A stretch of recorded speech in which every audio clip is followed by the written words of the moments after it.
இப்படி ஒரு மனைவி தன்னோட கணவன் மேல நம்பிக்கையோட இருக்கணும். ஊர் உலகமே நம்பலனாலும் நீ அவங்கள நம்பின பாரு, அந்த நம்பிக்கை தான் இந்த உலகத்திலேயே உயர்வானது. நிச்சயமா நீ அவங்க மேல வச்சிருக்கிற நம்பிக்கை அவங்க காப்பாத்துவாங்க. ஊர்ல இருக்கிறவங்க சொல்றத பத்தி எனக்கு கவலை இல்ல.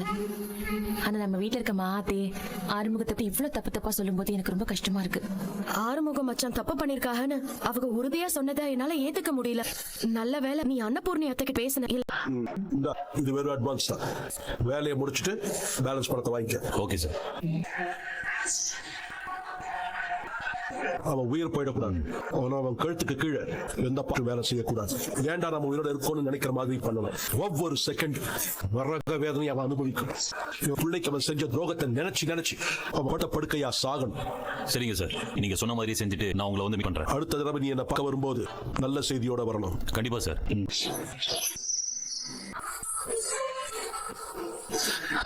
உசுரோட இருக்கனா அதுக்கு நீ மட்டும் தான் காரணம். பேரு இந்த உலகமே என்ன சந்தேகப்பட்டாலும் நீ என்ன சந்தேகப்படல பாரு. அதனாலதான் உன்னை என் மனசு விட மாட்டேங்குது. காலத்துக்கும் உன் கூட வாழணும்னு ஆசைப்படுறேன்.